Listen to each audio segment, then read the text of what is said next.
Okay, we should be live with a webinar. We are a few seconds early getting people logged in, so we're just going to take some time here and wait for those people to get logged into the system and see who all is in the room.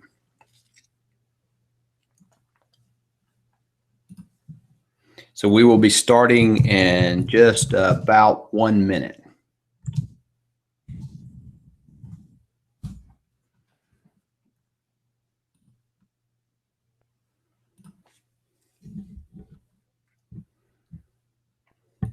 While I'm waiting to get everyone started here, I just want to make sure if you can, there should be just do a couple of things here. There is a chat room at the side, at the right-hand side of the window. And if you will just let me know that you can hear me. And tell us, hey, where are you from? Where are you from? Hello, Gail. It's nice to, that's a good promising sign. One of the things that I've learned is sometimes I forget to do things in the system, and you always have to make things work. So if you guys will let us know, just say hello, can you hear me? And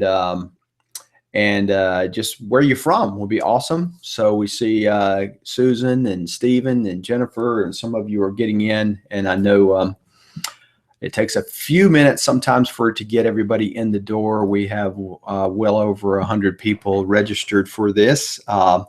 We have Texas, awesome. So I'm screaming loud enough that you can hear me in Texas, and Gail's in Virginia, and we have to just love technology. And Colorado and Georgia. This is wonderful to see everyone in here. While we're getting everyone in, we will, let me just give you a little bit of the lay of the land, what's going on here. There is a link at the very top. It's green in my screen. It says Tools link on the chat window, and it's a Dropbox link, and it will take you to a PDF. You don't really need it for what we're doing now, but some of the tools we are talking about are in fact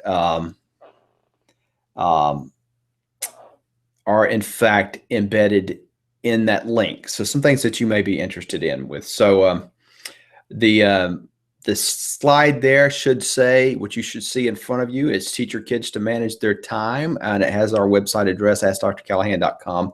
My personal website address, which is DaleCallahan.com. So it looks like Linda's having some issues hearing us. Lois in California, Susan, smiley face, Judy, I guess that's Arkansas, Arizona, Georgia, Chicago, Washington State. Awesome. So hopefully we're getting some of you in here.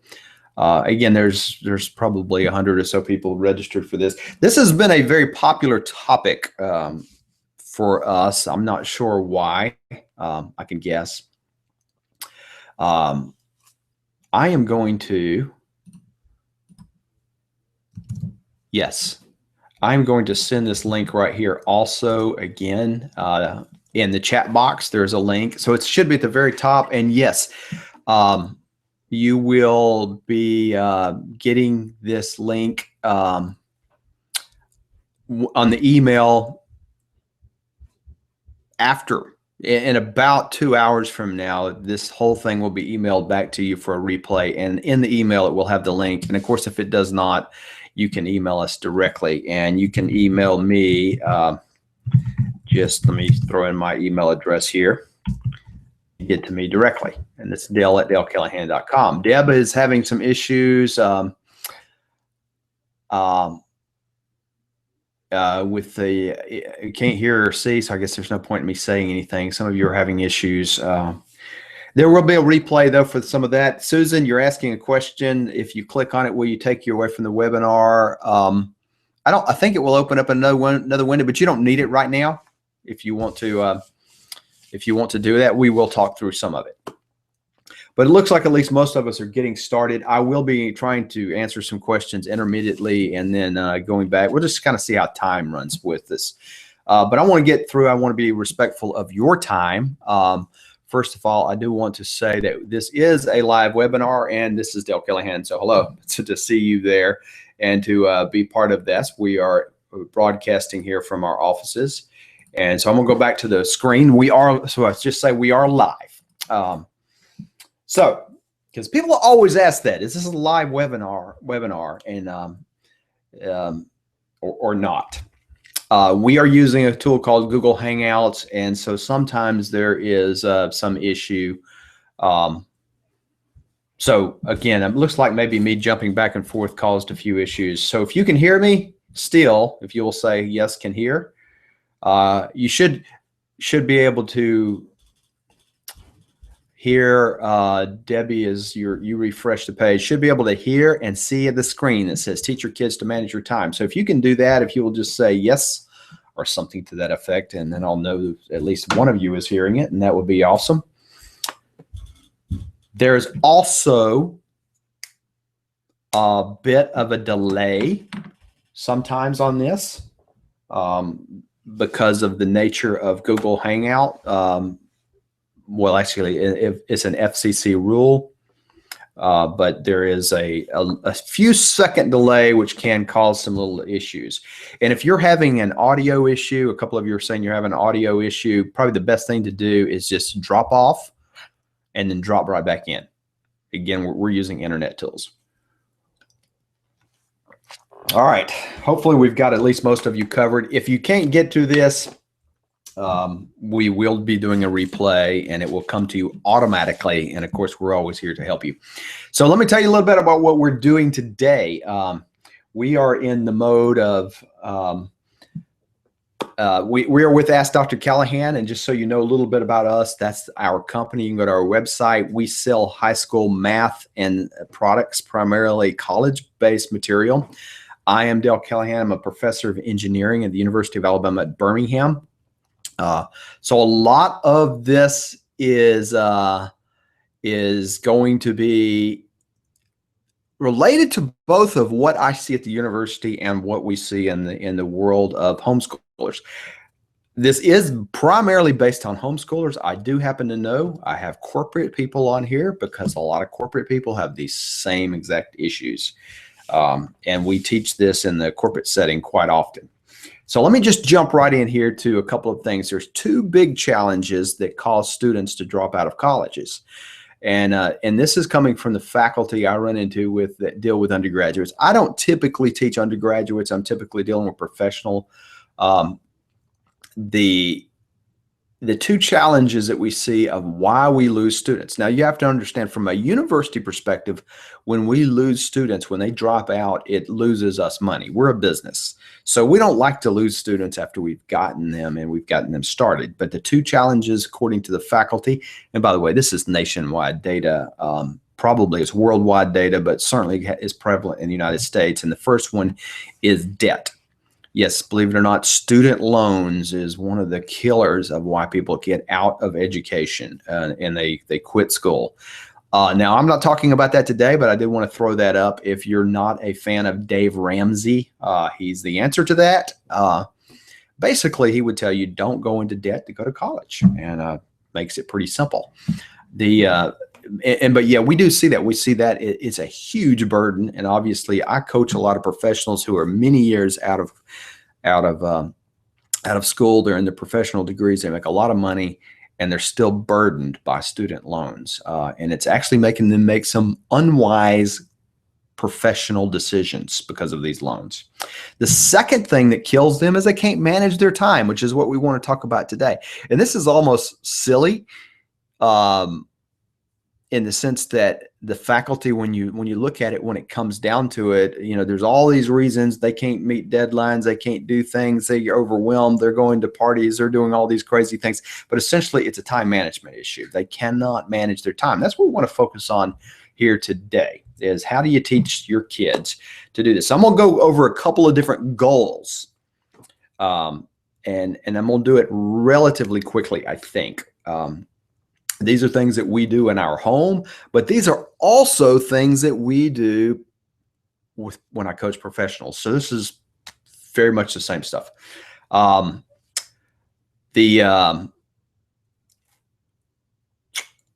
I'm looking over here. So many of you are saying, yes, you can hear, and some of you are having audio issues.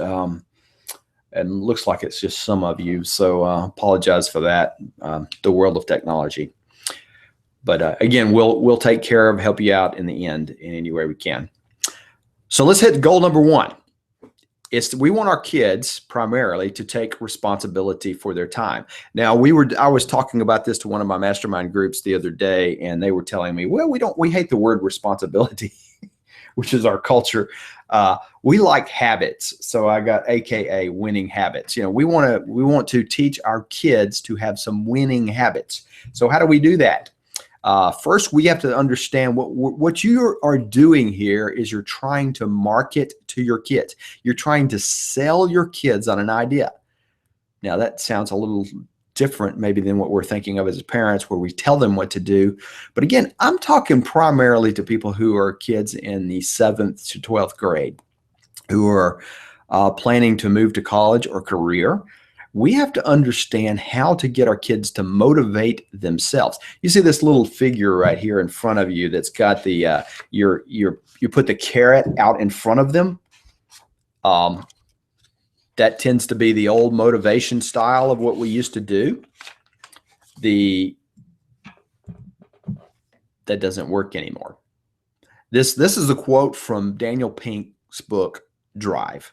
Carrots and sticks are so, actually, this is a summary. Carrots and sticks are so last century. Drive is the book he wrote. For the 21st century work, we need to upgrade to autonomy, mastery, and purpose. Now, first, let me tell you a little bit about Drive. Daniel Pink, as an author, did some studies of what motivates us in corporate America. He's mostly talking about the U.S. audience. What motivates us? And it's not money. I mean, there's a certain point that after that amount, you can't pay an employee more money and make them motivated. What does motivate us is these three things: autonomy, mastery, and purpose. So I like to begin with the end in mind. Think about where your children are going to end up. They're going to end up as heads of households.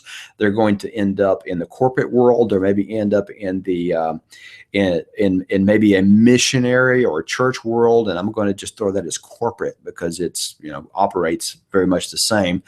Or they're going to end up in a college, or probably all of the above for most of you to some aspect. So what we want to do is teach them to own it. We want to teach them ownership.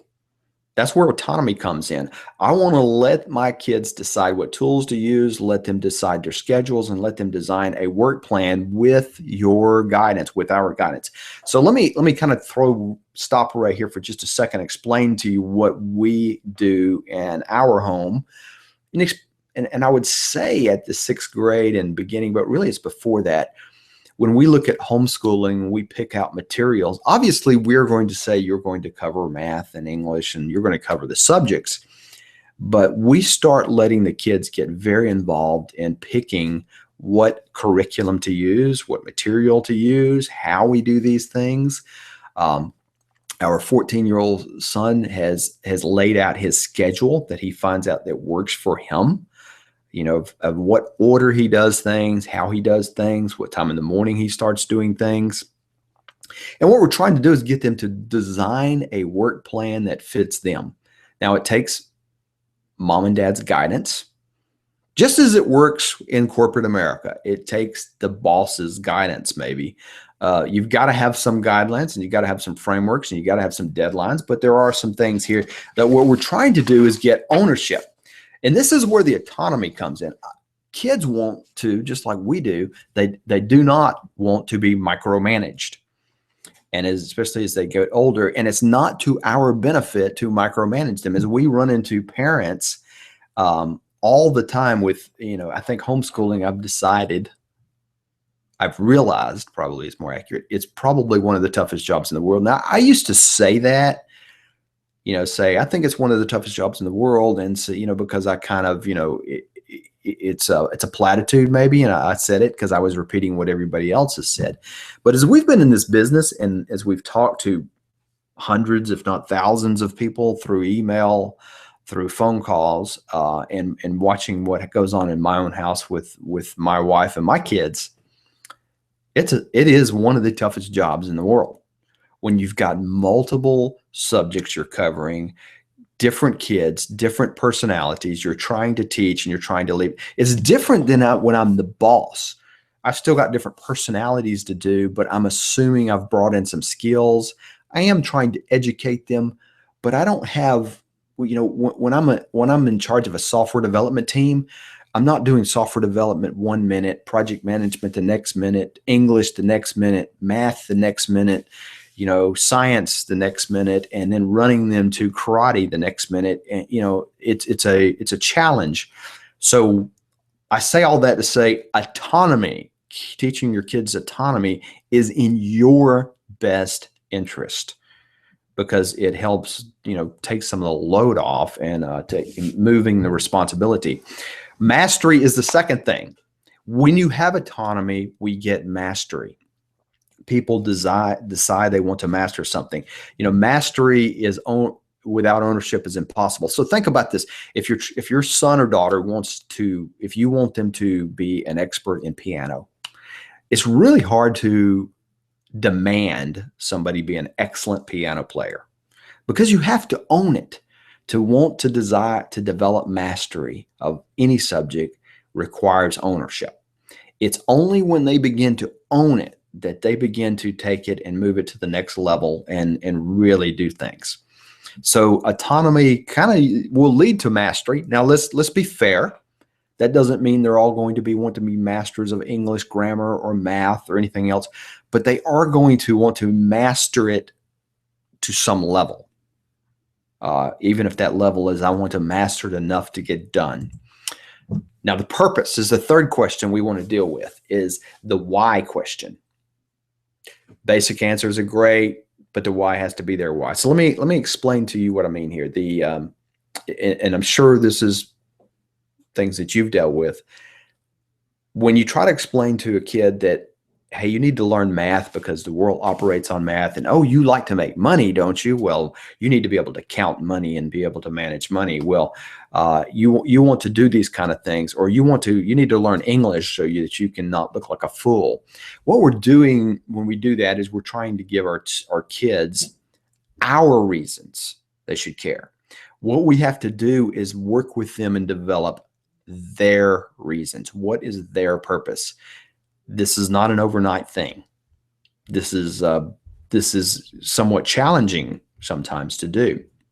With our son, we kind of realize one of the things one of our sons wants is he just likes to be smart. He has this goal of accomplishing things ahead of schedule. And so we now can play with his goal. We can now motivate him by helping him meet his goal, to do his purpose of what he's trying to do. But it's got to be theirs. It's got to be theirs. This is going back to the salesmanship kind of thing. When you're trying to sell a product or a service to someone, you can't sell me on buying your vacuum cleaner because it's a red vacuum cleaner. If I don't care about it's a red vacuum cleaner, you have to talk about what I care about to motivate me. So this is very much a sales pitch, but it's not, when I say that, I don't mean it's manipulative. I mean, it's helping them find their why, helping for them find their purpose. So when we look at these, we're looking at autonomy and mastery and purpose to get them to become owners of the subject. What we're trying to talk about is them to take the reins. This is where we as parents are moving from teacher to leader. It's really a leadership question, is motivating others. So how do we do this? As leaders, we still need to do a couple of things, though. Even though we're giving them, Johnny and Susie, the reins, we still have to have some deadlines. We still have to meet with them to review progress. So for instance, you may decide that by December, certain things have to happen. And maybe you're more granular. Maybe it's by the end of July, certain things have to happen. These are their deadlines that you're giving them. But you have to give them enough room in between. And we're going to talk about how you do some of those, how you teach them some skills here in a minute. You want to meet with them to review progress. Now, I would recommend weekly. And some of the things that we're talking about in a minute, it will help you in that review. For me personally, even I have a Friday review time. Every Friday, I look back at my calendar, what happened, what didn't happen, and I look a couple of weeks out, what's going to happen. And it's a time to get your head straight, to review what's working, what's not working, where do I need to adjust. Now, this one last bullet point, if you haven't tried this, and I know as parents, you've tried some of this and different things, this takes patience. I don't imagine I could go in with anybody, an employee, a child, a team member, and say, let's just start doing this tomorrow and it's going to be perfect. It's kind of like budgeting in finance. As Dave Ramsey says, it takes a couple of years to get it right. You have to be willing to kind of play with it, but you have to start and you grow into it, because it takes you getting used to it. It takes your son or daughter getting used to it. And then you have the insanity of each child's different, as we well know, for those of you that's got 4 kids homeschooling or more. A lot of patience, more than I have. So it takes patience. It is worth it. Now, let me back up just 1 second and tell you why this matters so much. This is the same responsibility we want from employees, right? The skills we're thinking about, we need to teach our sons and daughters math, English, reading, writing, arithmetic, that crazy thing we used to talk about. But what we're really teaching them to do is to take responsibility and to learn how to manage their time and learn how to love learning. I mean, if we can accomplish those kind of things, this is what we're talking about here, is self-discipline. Now, I might not like to use that word, but that's what we're talking about. If they have this, they're valuable as employees, because this is the challenge of our current work structure. Most people in the current work structure are what we would call knowledge workers. And this quote from management consultants, the biggest challenge in today's workplace is that 100 times per day, workers have to decide what next. And really, that's the way it is, because if you're not on a factory and moving widget from point A to point B, you are having to decide, okay, what do I do next? What's the next best use of my time? When you get up in the morning, what do I do first? When I get to the office, and when I go into when I go into corporate settings, this is where things are so messed up. People are overloaded in email. People are overloaded in stupid meetings, and they're making poor decisions. The employees themselves, their management, they're making poor time decisions. So when you hear people talk about, I'm working 60 and 70 hours per week, a lot of that is wasted time because they're not managing it well. They haven't gotten clear on these kind of things. So that's the point number one, though. And I feel free to throw any questions in here if you have them. We'll take some questions at the end, certainly, but if I can get any in there in the middle, be glad to handle that too. Just throw them in and we'll see what we've got. That first section there, we're primarily talking philosophy. I don't have any magic tools to make those kind of things happen. Patience, learning your child, working with what you already know about them, those kind of things. These kind of things that we're about to talk about are a little more hands-on. Now, I'm talking to me and you here, but I'm also, there may be some kids on here too. I don't know, some high schoolers.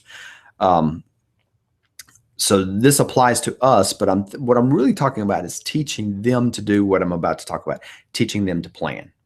So let's look at how we do this. We do this on a brainstorming methodology. So let me take it term by term. Let's just say we're about to jump into the fall. And what we might do is just on paper. A friend of mine, she gets the big butcher paper and hangs it on the wall, and she tapes it to the wall, and she just starts writing stuff down, and maybe with sticky notes or stick-it notes or post-it notes. You just start saying, what books do I want to read? What projects got to do? What are the vacations and trips, sportings, recitals? All the things that are going to consume Johnny and Susie's time. Now, obviously, your son's brainstorming and your daughter's brainstorming and your other children's brainstorming and yours all go together because it's becomes your time. But what you're trying to do is get it all out of your head. What all do I want to happen next fall? What are the things? And I need to put them in slots. I need to define the deadlines and the dates.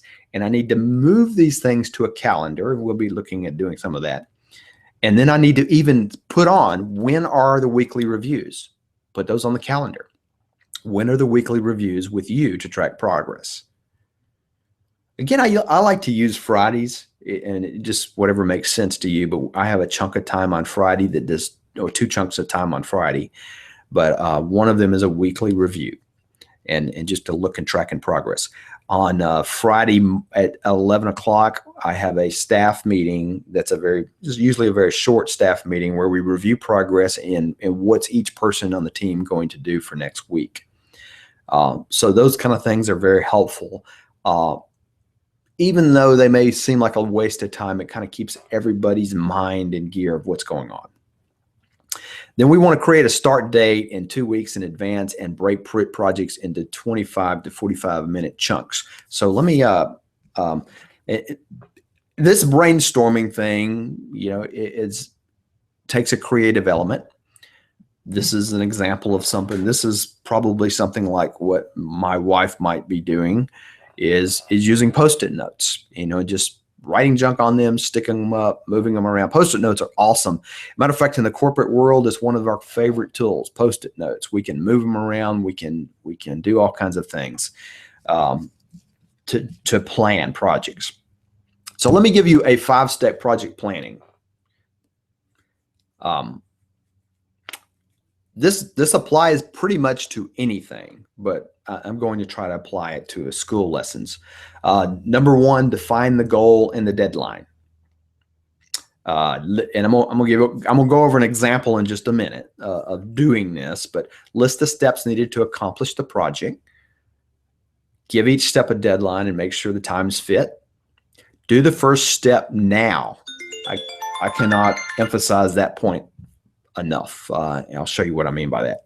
Track the steps on a calendar. So let me walk you through that. Whoops, my screen went away. All right.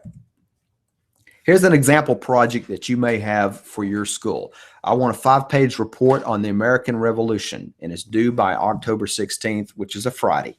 That's this year. So now, I want to stop right there for just a second. Remember, the first thing is defining the goal. One of the things that we see in projects where projects fail, again, I'm talking corporate, but I also see this in the homeschool setting all the time. Fuzzy goals. What am I trying to accomplish? For instance, if I tell Johnny that I want you to learn about the American Revolution by Friday, October 16th, what does that mean? When has he learned enough?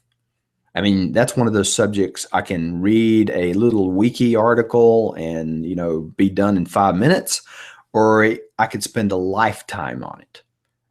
You need to be clear on what the goal is. In this case, I want a 5-page report on the American Revolution. So you've got some parameters of what that looks like.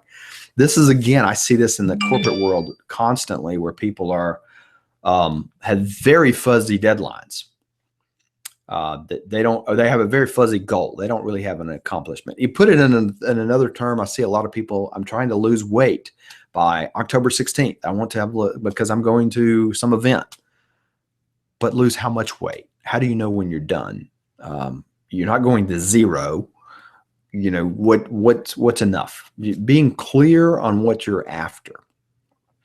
So the next step, I call it a momentum thing, which is that outline the steps and take the first step. Let me go back. List the steps needed to accomplish the project.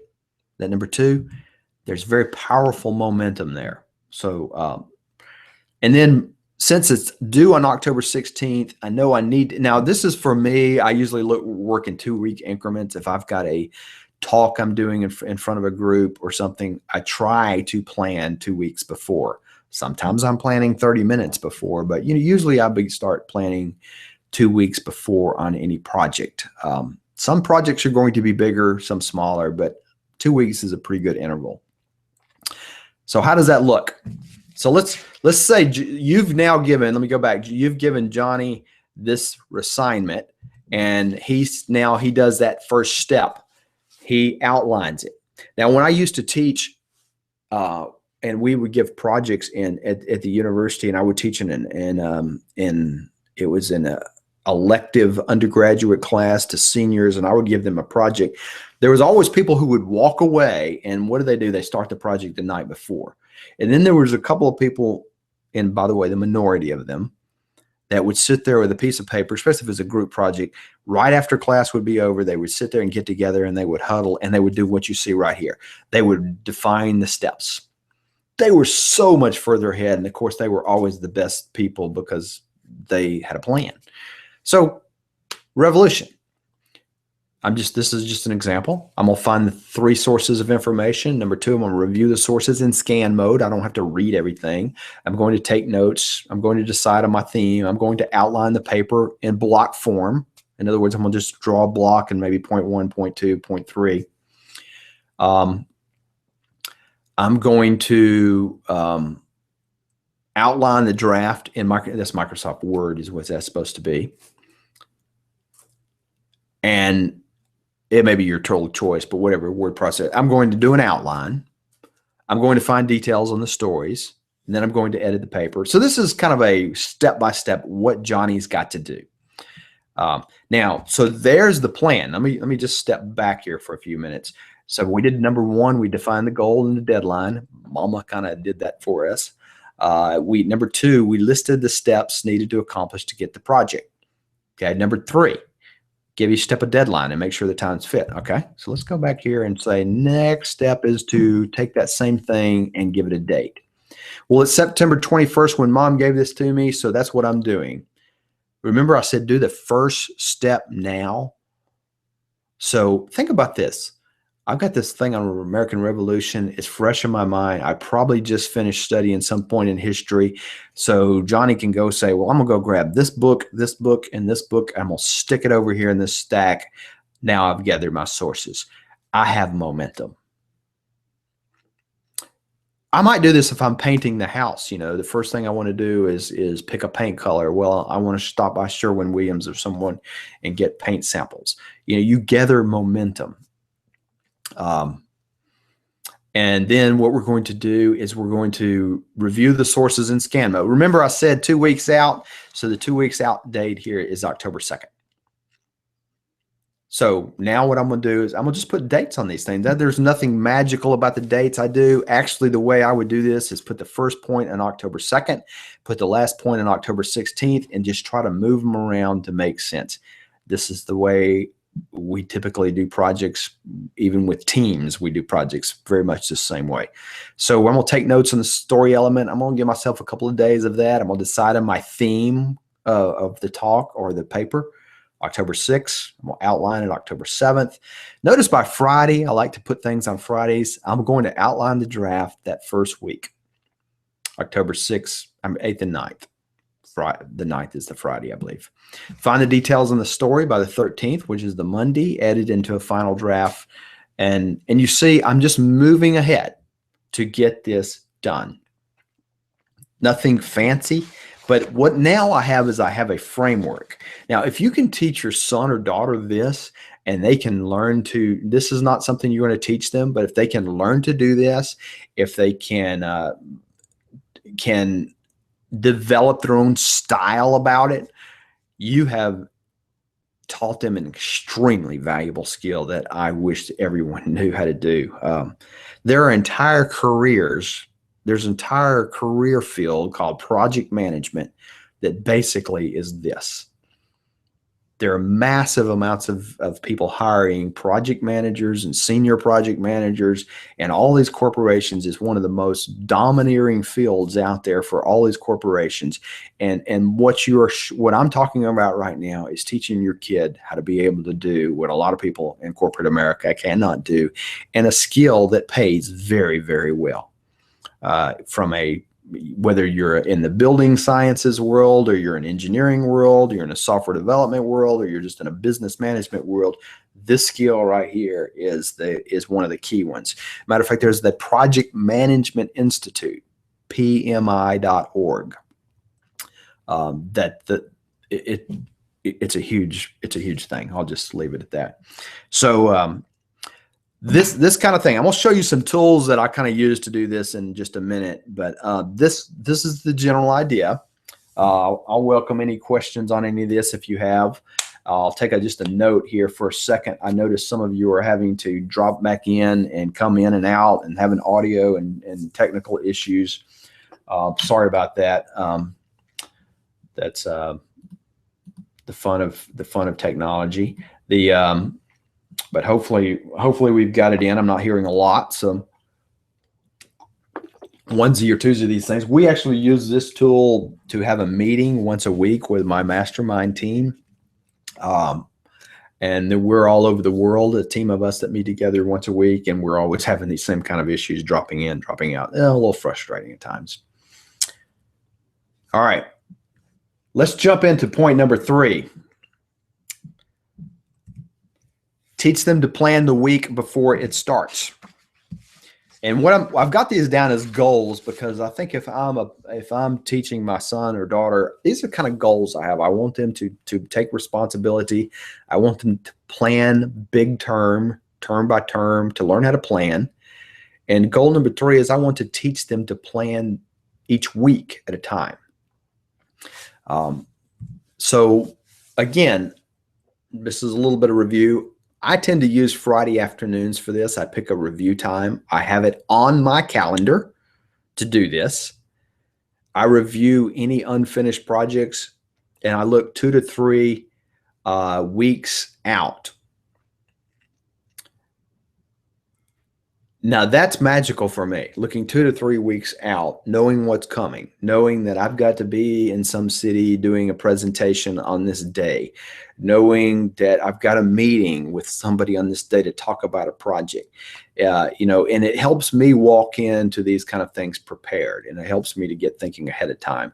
And it also helps me if I'm doing a talk on time management, and I know I'm doing that in 2 weeks. It helps me to start to be attuned to look for things that might be useful for time management. And it helps me to start talking to people. I had a meeting with one of my mastermind teams Monday night. And during that night, since there's people on there, several of them homeschool, I asked them, I said, I'm doing a talk on time management. And so on Monday night, because this was in my head, I could ask them their thoughts. And so a lot of the thoughts that we're sharing now, some of this came from them because I was aware of it, and it helped me to do things somewhat painlessly. List what needs to be done for next week. So I usually make a list for the week. And I know I've seen my wife doing this, and she just sits down with a pen, and she does it. There's nothing fancy. It's on pen and paper. What's got to be done for next week. And I know her and I, Leah and I, we've had this talk. When she does that, awesome things happen. And it's sometimes as simple as planning menus. What are we going to eat next week? And sometimes when we forget to do this, we are living chaos all week. Now, sometimes we live in chaos all week anyway, just because we surely enjoy chaos. I don't know. I bet you guys do too. All right. So that's goal number 4, is planning the week ahead. It's a very simple skill. Again, we put it on the calendar to do that. Goal number 4, teach them simple habits to do more than less time. And I'm on, this is a little more show and tell than the others have been, but let me throw out some, maybe these are tips how to be lazy. And maybe that's a terrible word, but let me just say some of these things I'm going to share with you right now. I was in engineering school. I was at Auburn University.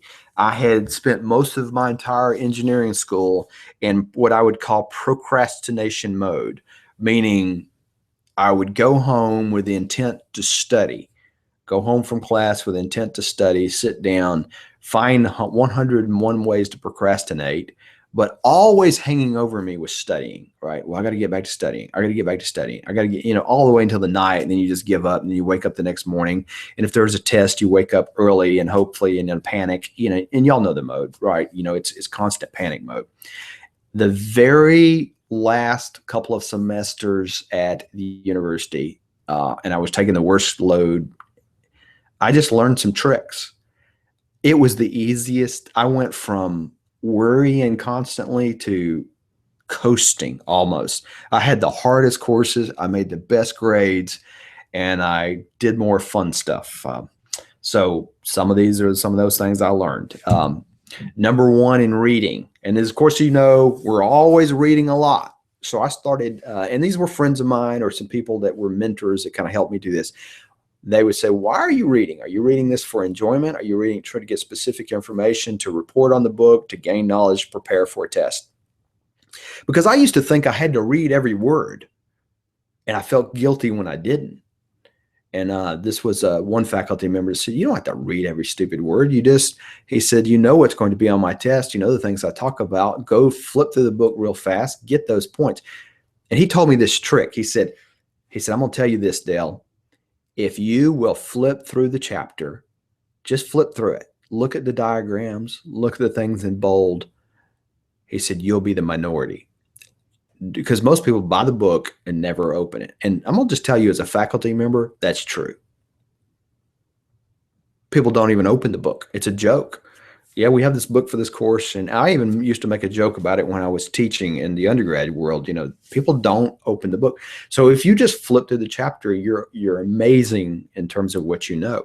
If you're reading for an enjoyment, it's another thing. But if you're reading for specific information, we had these quizzes and tests and study sheets.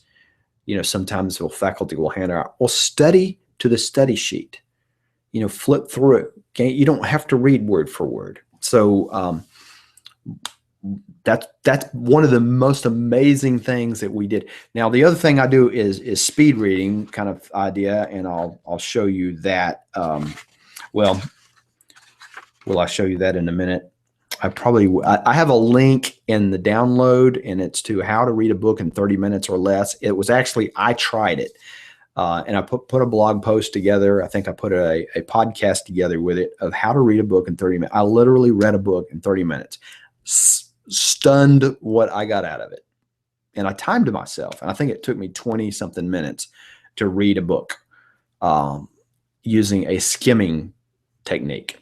So book preview, book skimming, selective skimming. It's an amazing tool. It has been an awakening thing for my 14-year-old because he realized I don't have to read every word. There's just too much information coming at us. In the download that I've got some links to some what we might call speed reading materials. And you may think that's a scam, but no, there's actually ways to, and you don't have to be a speed reader, but there's methods of just soaking a massive amount from a book that you can. One of the things I like to do is you read the front cover, you read the back cover, you look at the table of contents, and you read about the author. And it's amazing. Just from that alone, you probably know what the book's about. But then you can flip through the book, looking at figures, looking at things that are highlighted, looking through tables, looking through things that the authors pointed out. And now you know a massive amount, and you really haven't spent a whole lot of time. And then you can actually kind of move a speed reading technique, which is what that blog post was about, and do that. So the key is here, getting people away from the guilt of reading. You don't have to think that every word has to be read. This is the second thing that we do. We've implemented this in our household, not only for study, but also things for like video games, for doing things that sometimes are enjoyable. Use it in 25-minute increments. There's the Pomodoro technique, and I've got a link to that that does awesome things that helps you to do this. I use a tool on the web called Tomato Timer. Yes, there's a link to this. And what it does is it has only 25 minutes. You hit reset, it gives you 25 minutes. You hit start, and at the end of 25 minutes, it dings or does something. And the general idea is you work for 25 minutes, and it dings, and then you drink some water, you get up and you take a break, you walk around for a while, and then you sit back down after 5 minutes and you get back at it. Massive amounts of productivity when you do this, as opposed to, well, you know how we typically work. We sit down, we work, our mind drifts off. 2 hours later, what have we done? Because we've opened up Facebook, or we've opened up some tool, or we're surfing Amazon, buying every book on Amazon. So this tool is awesome. What we tend to use in our household is this tool. It's just a standard, and there's a link to this one in the notes there. It's a standard kitchen timer with a magnet on it. My sons will set it to 25 or 50, 30 minutes, and they'll just time themselves, and they'll do their geometry for 30 minutes. They'll do their video games for 30 minutes. And it's an amazing tool. They like doing this. That's what's so weird is they will carry this time. They'll get mad if they lose their timer. They'll accuse us of stealing it. But they enjoy it. They feel empowered because even if I'm doing something I don't really like doing, I can do it for 30 minutes. And then it's amazing what happens doing that. So timing, 30-minute strategies, 25-minute strategies, note-taking strategies. I'm covering a lot of stuff here that normally I would cover in multiple sessions. So this is high level. We are probably developing. We've got a product coming out. I'm planning for college and career. We'll have some of this in this. We've been asked to develop a product around this. It may be fall before that happens, but so if this seems a little overwhelming, it's not everything you do at once. But some note-taking strategies here. This is another thing that note key points in books. We always were familiar with underlining, but there's also strategies. I think you develop your own strategy. When I read a book, I always put, if there's something, I might underline it and put Q, and it's a quote that I need. If it's if it's a key point, I'll put a K. And I'm not going to get into because you kind of develop your own thing. So I can flip through the book and get quotes. A friend of mine who's a professional speaker, and that's all he does is he does this. He gets lots of books and he'll put these cues in there, and then he hands the book to somebody else, and then they type in the quotes and where they come from. So he has this Word document, or I think in his case it's an Evernote file that has all these great quotes he has. So he can just suck them in from anywhere. Notes on note cards. And one of the most powerful tools that we've used lately is Evernote.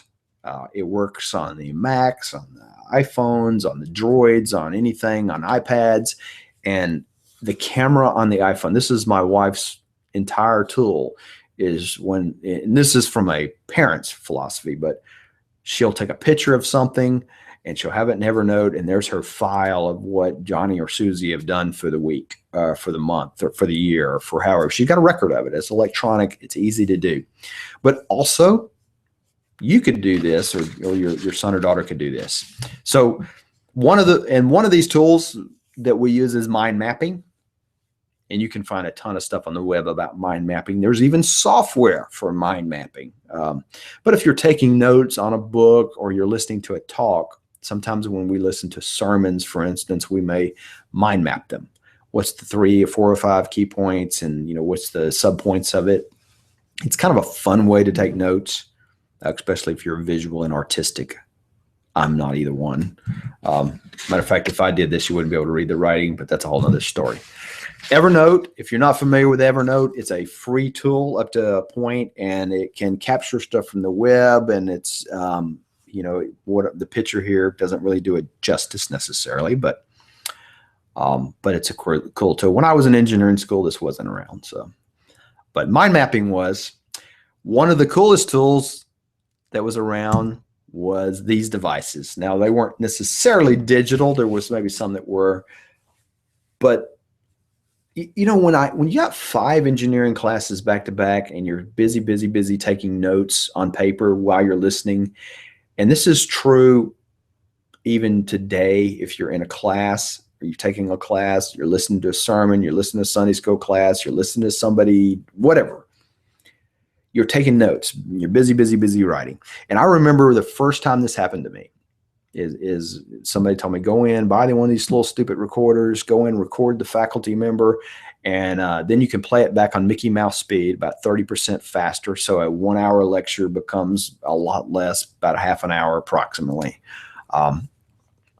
And And what happens is I was shocked the very first day I did this because I had all these notes, and I was a detailed note taker, but I had all these notes, and I remember listening back to it in the Mickey Mouse speed, so it was always funny because you're listening to the faculty sound like Mickey Mouse.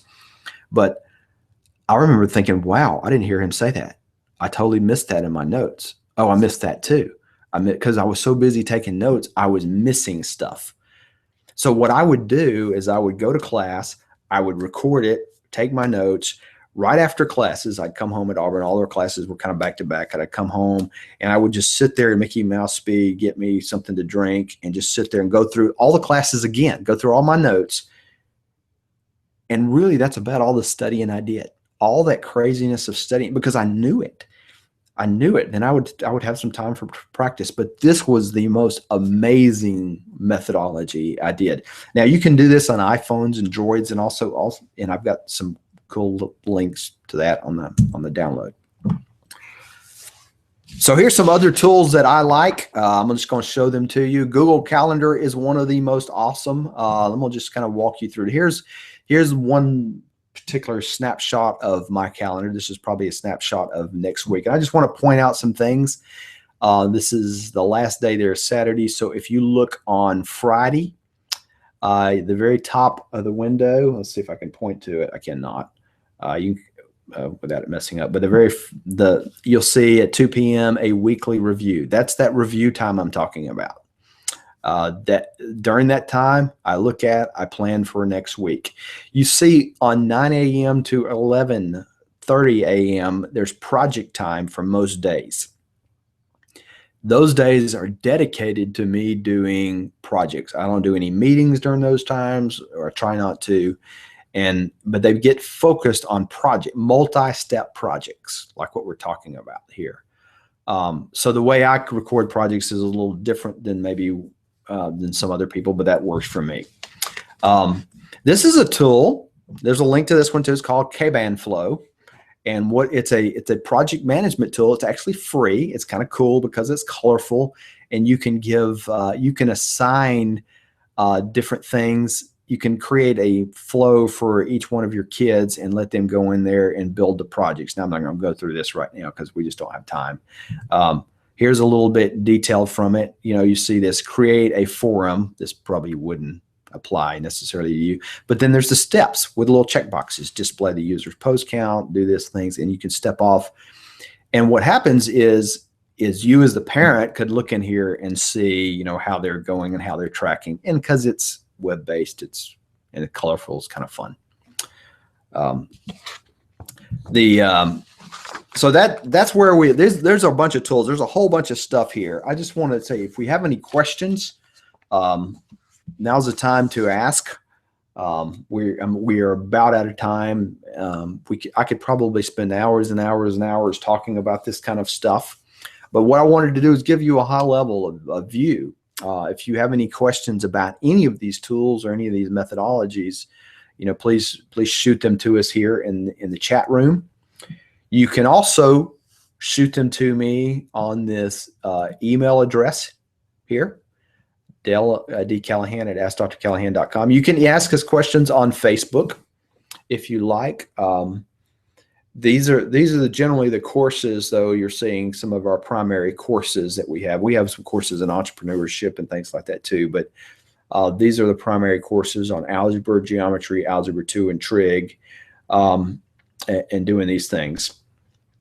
All right, so let's see if I'm gonna kind of jump over here and look and see. I see there's lots of comments about technology issues here. As we saw earlier, I just want to make sure. I think that's a lot of our early questions here. And I'm not real sure, Judy, what Fly Lady is, but apparently that's something I should know about.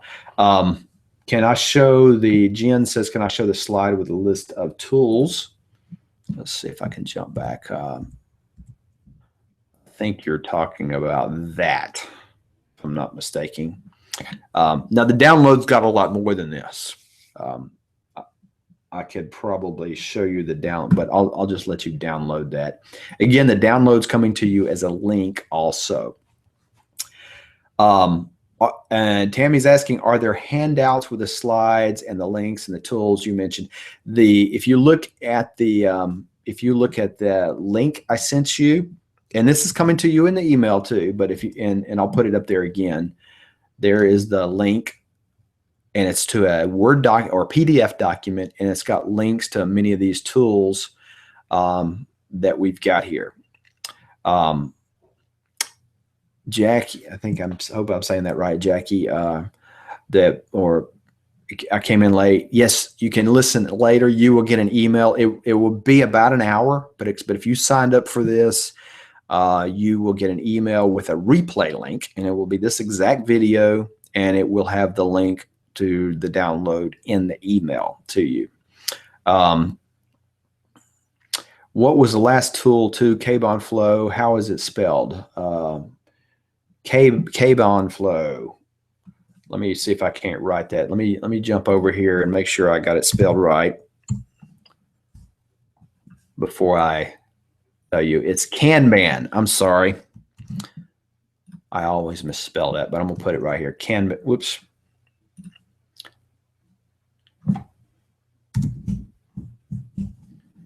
Kanban Flow.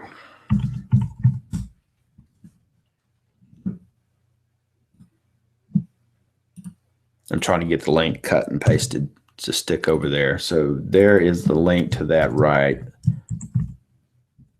there. And that's the tool.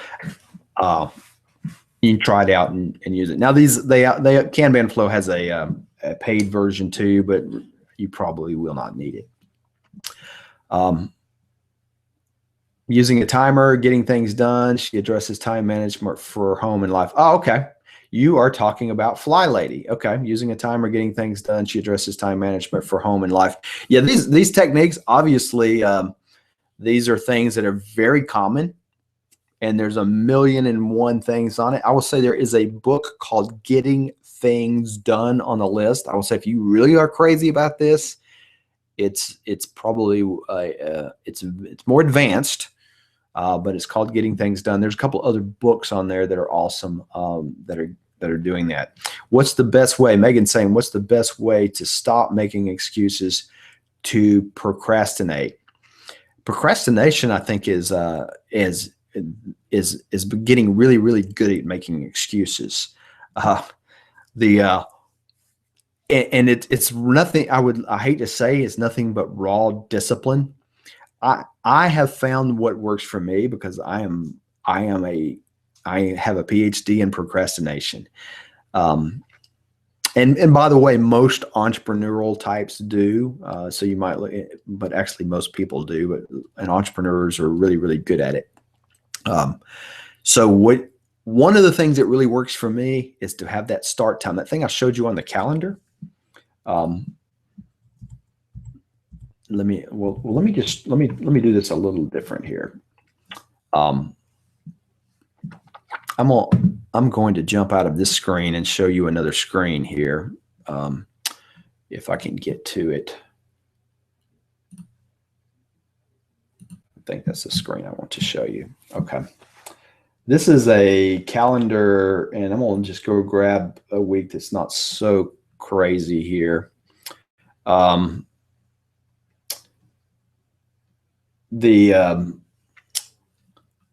Whoops, I've got this project time here. And so this helps me. So I'm going to just say, I think you have to experiment because you have to work at it. What I do, I'm in Google Calendar, and that's where I pretty much keep my life. So if you look here at project time, what I do is I have this between 9 and 11:50, I have this project time. And what I do is I break down, and you see the week of this, and you see this webinar. So that we're doing, and see, I started work on it on the 17th. It was today, the 24th. I think today's the 24th. Anyway, so I put projects down in here and put what I'm doing. So when I look at this 9 o'clock time, I just open this up. What's next? Turn on the timer and work on it. And there's a lot of freedom to that because number one, by 11:50, I'm done. And number two, I'm sorry. I'm probably not presenting this to you. I'm sorry, I forgot to hit the present button. So let me start over there. So this is, again, my calendar. sorry about that, my calendar, and this project time, which is 9 o'clock, and I'm going to click on this again. When you look at it, you see the week of June 22nd, and that's the stuff I hope to get done this week. And again, that's because of my review, and there's the webinar stuff, and there's other stuff that we're working on there, talks I'm doing, things like that. And again, I'm just looking at it and saying, okay, at 9 o'clock, I turn on the timer, I get started, and we just go at it. So that has been very helpful to me to stop procrastinating and to start, getting more. Excuse me, I've got the wrong window here. To getting more done. There we go. I'm going to share that screen again, present to everyone, get back to where I was. Okay. Procrastination, great book for this is Messy No More, you're saying. I have never heard of that one. I can promise you that by the end of the day, we will have that. I ordered on Amazon, though. So Messy No More, that's she's posted that there on the link. And doing about how to do that. There's a lot of material out there to stop procrastinating, and I think it's, again, we're looking at the thing that's not necessarily the right and the most awesome book. We're looking at what works for your son or daughter, and quite frankly, what works for me and you. It is because I've probably read multiple books on time management, probably multiples an understatement. But there's some things that just click with me better than others. And again, this takes time, and you develop a methodology, and you just kind of go through to develop your methodology. All right, but we are on the 2 o'clock hour. So I guess I'm going to hang here and just look and see if there's a couple other questions, but we are really done. Again, you will get the link in an email to you, and the email you registered, and it will have both a replay of the video, and it will have how to get in touch with us, and it will have a link to the download. So let's see, great webinar. Thank you. And we thank you all so much for joining. Now there's a lot of other things we can do here with these tools, as you can guess, to make them even more useful. And you guys could probably all teach me a whole lot about how to do that. So thank you guys so much. If you need us, again, you can reach me right there at that email, and it's dcallahan@askdrcallahan.com, and that's probably the best one to reach us with. Y'all have a wonderful day. Thank you so much.